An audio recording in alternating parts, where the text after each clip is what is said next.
knowledge and common sense joined together, it reflects as wisdom. আপনার জ্ঞান এবং আপনার কমন সেন্স একসাথে হইলে ওটা উইজডম হয়ে যায়। রাসূল সাল্লাল্লাহু আলাইহি ওয়াসাল্লাম ছিলেন প্রজ্ঞায় সমৃদ্ধ এক মননের অধিকারী। ওনার সব কিছুতেই প্রজ্ঞা ছিল। উইজডম ইন গিভিং অ্যাডভাইস, উপদেশ দেওয়ার সময় ছিল। উইজডম ইন পলিসি মেকিংয়ের সময় সেখানে প্রজ্ঞা ছিল। Wisdom in action, strategic plan, কোনো স্ট্র্যাটেজিক প্ল্যানের ক্ষেত্রে প্রজ্ঞা ছিল। রাসূল সাল্লাল্লাহু আলাইহি ওয়াসাল্লাম একই প্রশ্নের উত্তর এক একজনকে এক একভাবে দিতেন। অনেক সাহাবারা জিজ্ঞেস করতেন যে রাসূলুল্লাহ একই প্রশ্ন, একে বললেন এইটা, ওরে বললেন ওইটা, ওরে বললেন আরেকটা, এটা কেন? তো রাসূল সাল্লাল্লাহু আলাইহি ওয়াসাল্লাম বললেন যে আমি জানি ওর কিসে ঘাটতি, আমি জানি ওর কি প্রয়োজন, আমি জানি ওকে কোন নাসিহাটা দিলে কাজ করবে, ফলে এক একজনকে আমি এক একভাবে ক্লারিফাই করেছি। আল্লাহু আকবার।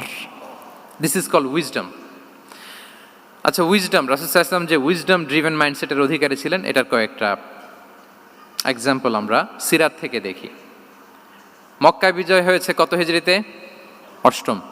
অষ্টম হিজরিতে যখন মক্কা বিজয় হলো, তখন রাসূল সাল্লাল্লাহু আলাইহি ওয়াসাল্লাম আম্মাজান আয়েশার সাথে গল্প করছিলেন আর বলছিলেন, আয়েশা, লাউলা হাদাসাতু আহদি কওমিকা বিল কুফরি লা নাকাতুল কাবাতা ওয়ালা জাআলতুহা আলা আসাসি ইব্রাহিম। আয়েশা, তোমার এই মক্কাবাসী, তোমার এলাকার লোকজন যদি একটা কেওস সৃষ্টি না করতো, তাহলে কাবার যে আসল শেপ, আমি ওই আসল শেপে এটাকে ফেরত নিতাম, কিন্তু নিতে গেলে এখন একটা ঝামেলা বাঁধবে, এজন্য নিব না। ব্যাপারটা হচ্ছে, আমরা এখন যে কাবাটাকে দেখি এটা হচ্ছে স্কয়ার আকৃতির। স্কয়ার মানে কি? বর্গাকৃতি, তাই তো? বর্তমান কাবা কোন আকৃতির বলেন তো? একটা বড় কিউবের সাইজ না? দূর থেকে দেখলে মনে হয় একটা বড় কিউবের সাইজ, কিউবের আকৃতি মানে স্কয়ার, চতুর্ভুজ। কিন্তু সাইয়েদনা ইব্রাহিম আলাইহিস সালাম যে কাবা নির্মাণ করেছিলেন, এটা কিন্তু এরকম কিউব ছিল না, ওটা ছিল রেক্ট্যাঙ্গেল ছিল, মানে আয়তাকৃতির ছিল, এরকম লম্বা। এই যে এই টেবিলটা যেরকম, টেবিলের যে শেপ এইরকম ছিল, এরকম লম্বা কাবাঘর ছিল আয়তাকৃতির, কিন্তু এখন এটা কমে স্কয়ার আকৃতির হয়ে গেছে। এর কারণটা কি? কাবা একবার ওখানে অগ্নিকাণ্ড ঘটার কারণে ধ্বংস হয়েছিল, ফলে কাবাকে আবার রিনোভেশন করা লেগেছিল, পুনর্নির্মাণ। তো কুরাইশরা সিদ্ধান্ত নিয়েছিল, কাবা পুনর্নির্মাণে আমরা কোনো হারাম টাকা ইউজ করব না, যার কাছে যত হালাল টাকা আছে নিয়ে আসা হলো। কিন্তু হালাল টাকা যতটুকু জমা হয়েছে, এটা দিয়ে পুরো কাবা নির্মাণ হয় না, অর্ধেক হয়। ফলে কাবা যে আয়তাকৃতির ছিল সেটা না হয়ে গেছে কি বলেন? বর্গাকৃতির, মানে স্কয়ার। ওই স্কয়ার কাবাই আজ পর্যন্ত রয়ে গেছে। কিন্তু ওই যে আয়তক্ষেত্রের যে শেপের মধ্যে যতটুকু জায়গা বাকি ছিল, ওইখানে দেখবেন একটা ক্রিসেন্টের মতো আছে, হেজরে ইসমাইল, হাতিমে কাবা বলে। ওইটার ভিতরে নামাজ পড়া আর কাবার ভিতরে নামাজ পড়া একই হুকুম। ওইটার ভিতরে নামাজ পড়া আর কাবার ভিতরে নামাজ পড়া কি একই হুকুম। ফলে ওই হাতিমের ভেতরে ফরজ সালাত আদায় হয় না, নফল সুন্নাত পড়া যায়। এমনকি কাবার ভেতরেও ফরজ সালাত আদায় করলে আদায় হবে না, কারণ নামাজের ফরজের মধ্যে একটা ফরজ হচ্ছে ইলা জিহাতিল কাবা, টু দ্য ডাইরেকশন অফ কেবলা। আপনার কেবলা মুখী হইতে হবে না, আপনি তো কাবার ভিতরে ঢুকে গেছেন, এখন কাবা কোন দিকে? কাবা তো নাই, বের হইতে হবে, বের হয়ে কাবা মুখী হলে সালাত হবে। I think you got the point. তো তাহলে রাসূল সাল্লাল্লাহু আলাইহি ওয়াসাল্লামের উইজডম বা প্রজ্ঞাটা এখানে দেখেন। আম্মাজান আয়েশা রাদিয়াল্লাহু তাআলা আনহাকে উনি বললেন যে, আয়েশা, মক্কা তো বিজয় হলো, মক্কার কন্ট্রোল তো এখন আমার হাতে, চাইলে আমি কাবাকে ভেঙে সেই ইব্রাহিম আলাইহিস সালামের যে বেইজ এরকম লম্বা করে শেপ দিতে পারি, কিন্তু দিব না, কেননা দিলে মক্কা একটা ক্যাওস হতে পারে। কি হতে পারে? কারণ তারা একেবারে ভেরি রিসেন্ট মুসলমান হয়েছে, তারা না বুঝেই বলবে যে সেই আদি কাবা, মুহাম্মদ এই কাবার অপমান করেছে, কাবাকে ভুলুণ্ঠিত করেছে, সম্মানকে নষ্ট করেছে, এরকম একটা কোশ্চেন রাইজ করতে পারে। এই জন্য আমি করলাম না। সুবহানাল্লাহ। This is called wisdom. এটাকে কি বলে? প্রজ্ঞা। এটাকে প্রজ্ঞা বলে। তাহলে আপনার জ্ঞান এবং আপনার কমন সেন্স দুইটা যখন কানেক্ট করে, তখন সেটা প্রজ্ঞা হয়। প্রজ্ঞার আরেকটা উদাহরণ যদি দেই সিরাত থেকে, রাসূল সাল্লাল্লাহু আলাইহি ওয়াসাল্লামের যে কনফ্লিক্ট রিজলভিং ক্যাপাসিটি ছিল, যখন কাবাকে পুনর্নির্মাণ করা হচ্ছে, তখন হাজরে আসওয়াদকে বের করা লেগেছিল, এবং রিনোভেশন শেষে আবার হাজরে আসওয়াদকে তার জায়গা মতো, মানে ব্ল্যাক স্টোন, যেটাতে চুমু দিলে মানুষের গুনাহ মাফ হয়ে যায়, হাজরে আসওয়াদ, চিনতে পেরেছেন না? ফলে অনেক বোনেরা যাদের জন্য হেজাব নিকাব মেনটেন করা হচ্ছে ফার্জ, পর্দার কোনো বালাই নাই, পুরুষের সাথে ধাক্কা ধাক্কি করে তার শরীর মিশে যাচ্ছে, গা মিশে যাচ্ছে, ধাক্কা ধাক্কি করে একটা সুন্নতের জন্য ফরজকে স্যাক্রিফাইস করে ফেলতেছে। মানে ফোকাস ঠিক নাই আর কি, কোথায় যে কোনটা করতে হবে ওইটাই ভুলে গেছে। তো এই হাজরে আসাদ পাথরকে আবার জায়গা মতো রাখতে হবে। এখন কে রাখবে এই নিয়ে মারামারি মক্কায়। বড় বড় 4টা গোত্র বলে, এই গোত্র বলে আমি রাখবো, এই গোত্র বলে আমি রাখবো, আরেক গোত্র বলে রক্তের গঙ্গা বইয়ে দেবো মক্কায়, কিন্তু এই সম্মান অন্যকে নিতে দিব না, কারণ ইটস ভেরি প্রেস্টিজিয়াস ইস্যু যে আমাদের গোত্র এই ব্ল্যাক স্টোন হাজরে আসওয়াদকে নিয়ে জায়গা মতো রেখেছে, এটা কাউকে দিব না। তো সবাই যখন মারমুখী, তখন আল্লাহ রাসূল সাল্লাল্লাহু আলাইহি ওয়া আলিহি ওয়াসাল্লাম তিনি সমাধান দিলেন যে মারামারির দরকার নাই, একটা চাদর নিয়ে আসো। নিয়ে আসা হলো। 4 গোত্রের 4 লিডারকে বললেন চাদরের 4 কোণা ধরো। 4 জন 4 কোণা ধরলো। রাসূল সাল্লাল্লাহু আলাইহি ওয়াসাল্লাম তিনি পাথরটা নিয়ে মাঝখানে রাখলেন। এবার 4 নেতাকে বললো আসো, জাতীয় 4 নেতা চলে আসো, কাবার সামনে চলে আসলো। এরপরে আল্লাহ রাসূল সাল্লাল্লাহু আলাইহি ওয়াসাল্লাম ওনার মোবারক হাত দিয়ে, বরকতময় হাত দিয়ে হাজরা আসওয়াদকে নিয়ে নিজ হাতে রাখলেন। এবার সবাই হ্যাপি, কারণ অংশগ্রহণ করতে পারছে। আসলে মূল স্ট্যাটাস কিন্তু চলে গেছে রাসূলের দিকে, নাকি? ওরা তো এটা টাচও করতে পারে নাই, পারছে? ওরা চাদর ধরেই হ্যাপি, কিন্তু পাথরটা ধরেছিল কে? রাসূল সাল্লাল্লাহু আলাইহি ওয়াসাল্লাম। চাদরে রেখেছিল কে?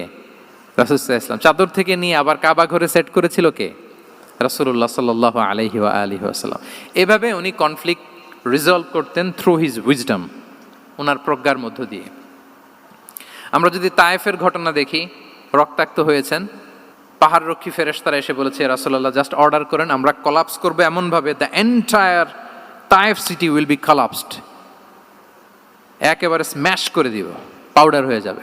রাসূল সাল্লাল্লাহু আলাইহি ওয়াসাল্লাম বললেন না, বাল আরজু আন ইউখরিজাল্লাহু মিন আসলাবিহিম মান ইয়াবুদুল্লাহা ওয়াহদাহু ওয়া লা ইউশরিকু বিহি শাইআ। তিনি বললেন না, ওদেরকে ধ্বংস করে দিও না, ওদেরকে ধ্বংস করলে লা ইলাহা পড়বে কে? সুবহানাল্লাহ। কি উইজডম ড্রিভেন ছিলেন উনি। উনি বলেন যে আমি আশা করি, প্রত্যাশা রাখি, দোয়া করি যে ওরা আমাকে প্রত্যাখ্যান করেছে, কিন্তু ওদের যে নেক্সট জেনারেশন, ওরা সাক্ষী দেবে আশহাদু আল্লাহ ইলাহা ইল্লাল্লাহ ওয়া আশহাদু আন্না মুহাম্মাদার রাসূলুল্লাহ। এবং তাই হয়েছে। এখন তায়েফে যান, 4 দিক থেকে আল্লাহু আকবার ধ্বনিতে মুখরিত তায়েফ, এবং এত চমৎকার শহর, এটা একটা ট্যুরিস্ট ডেস্টিনেশন হয়ে গেছে। সৌদি আরবিয়াতে যারা যায়, তায়েফ না গেলে লোকদের ভালো লাগে না। ঠান্ডা, সবুজ শ্যামল, রেইনফল হয়, ফলমূল পাওয়া যায়। আব্দুল্লাহ ইবনে আব্বাস রাদিয়াল্লাহু তাআলা আনহুর স্মৃতিধন্য মসজিদ আছে, অনেকগুলো ইউনিভার্সিটি আছে, ইসলামিক ইনস্টিটিউশন আছে। এই যে নয়নাভিরাম তায়েফ, এটা রাসূল সাল্লাল্লাহু আলাইহি ওয়াসাল্লামের উইজডমের ফসল।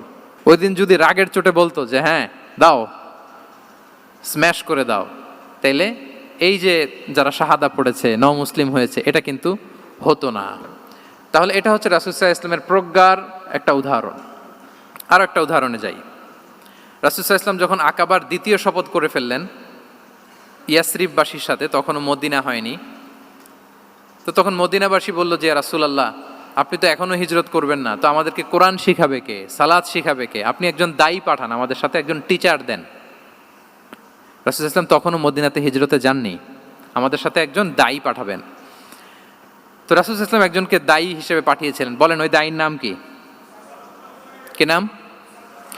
মুসআব ইবনে উমাইর রাদিয়াল্লাহু তাআলা আনহু, যিনি উহুদের যুদ্ধে শহীদ হয়েছিলেন, উনাকে পাঠিয়েছিলেন। দেখেন, উনি আবু বকর রাদিয়াল্লাহু তাআলা আনহুকে পাঠান নাই, পাঠিয়েছেন ওমরে ফারুককে, ওসমান রাদিয়াল্লাহু তাআলা আনহু, আলী রাদিয়াল্লাহু তাআলা আনহু, কাউকে পাঠাইছেন? কারে পাঠালেন? মুসআবকে। এর কারণ হচ্ছে উনি দেখতে খুব স্মার্ট ছিলেন, খুব ড্যাশিং ফেসের অধিকারী ছিলেন, মক্কার এলিট ফ্যামিলির একজন যুবক ছিলেন, এবং উনি সবচাইতে দামি দামি পারফিউম কালেক্ট করে ওইটা দিতেন। উনি মক্কার কোনো রাস্তা দিয়ে হেঁটে গেলে লোকজন বুঝতো এই রাস্তা দিয়ে কিছুক্ষণ আগে হেঁটে গিয়েছে মুসআব ইবনে উমাইর। সুবহানাল্লাহ। আমরা বাংলায় বলি না যে আগে দর্শনদারি পরে গুণবিচারী, এই কথাটার সাথে পরিচিত আপনারা? আগে দর্শনদারি পরে গুণবিচারী। আল্লাহ তাআলা এক একজনকে আমাদেরকে এক এক অবয়বে সৃষ্টি করেছেন। হুয়াল্লাযী ইউসাউবিরুকুম ফিল আরহামি কাইফা ইয়াশা। আল্লাহর একটা নাম হচ্ছে তিনি আল মুসাউবির, দ্য ডিজাইনার। মায়ের গর্ভে থাকতেই আমাদের কার চেহারা, কার কণ্ঠস্বর, কার স্কিন কালার, কে কীরকম হব, সব ফিক্স তিনি ঠিক করে দিয়েছেন। এটা আল্লাহর দেয়া। কিন্তু রাসূল সাল্লাল্লাহু আলাইহি ওয়াসাল্লামের উইজডমের ব্যাপার হচ্ছে তিনি আবু বকর রাদিয়াল্লাহু তাআলা আনহু, ওমর রাদিয়াল্লাহু তাআলা আনহু, ওসমান আলী, কাউকে চুজ না করে কাকে পাঠালেন? মুসআব ইবনে উমাইরকে। যে তাকে দেখলেই সবাই আগে পাগল হয়ে যায়, মানে ইমপ্রেস হয়ে যায়। হ্যাঁ, ফার্স্ট ইমপ্রেশনটা তার খুব ভালো, খুব ভালো। উনি মুসআব ইবনে উমাইরকে পাঠালেন, এবং যেই প্ল্যান সেই কাজ। উনি যে পুরো মদিনা কাঁপায় ফেলছেন, মাশাআল্লাহ। মদিনার ঘরে ঘরে উনি ইসলামের বার্তা পৌঁছে দিয়েছেন। এবং স্বয়ং রাসূলুল্লাহ সাল্লাল্লাহু আলাইহি ইসলামের আগে তিনি মদিনাতে জুমার নামাজ পড়েছিলেন, কারণ জুমার বিধান আসছে, কিন্তু মক্কা এমন একটা ল্যান্ড যেখানে এখনো জুমা পড়া আবশ্যক হয় নাই, চারদিকে কুফর বেষ্টিত। তো রাসূল সাল্লাল্লাহু আলাইহি ইসলাম লোক পাঠিয়েছেন যে জুমার বিধান এসছে, মুসাব তুমি কিন্তু মদিনায় যারা আছে তাদেরকে নিয়ে জুমা পড়ে ফেলো। তো মুসাব রাদিয়াল্লাহু তাআলা আনহু স্বয়ং রাসূলুল্লাহ সাল্লাল্লাহু আলাইহি ইসলামের আগে রাসূল সাল্লাল্লাহু আলাইহি ইসলামের পারমিশন নিয়ে মদিনাতে জুমা কায়েম করে ফেলছে। সুবহানাল্লাহি ওয়া বিহামদিহি। দেখেন, উইজডম ড্রিভেন পার্সোনালিটির অধিকারী ছিলেন, প্রজ্ঞার অধিকারী ছিলেন, অন্য কাউকে পাঠাননি। কাকে পাঠিয়েছেন? মুসাব ইবনে উমাইর। তাহলে উনি যেই কাজটাই করতেন, যেটা বলতেন, যেটাতে এঙ্গেজ হতেন, এর নেপথ্যে প্রজ্ঞা ছিল। কি ছিল ভাই? উইজডম ছিল। আল্লাহ যেন সেই উইজডম আমাদেরকে দান করেন, আল্লাহ যেন সেই প্রজ্ঞা দিয়ে আমাদেরকে সমৃদ্ধ করেন। আমরা সবাই পড়ি আমিন।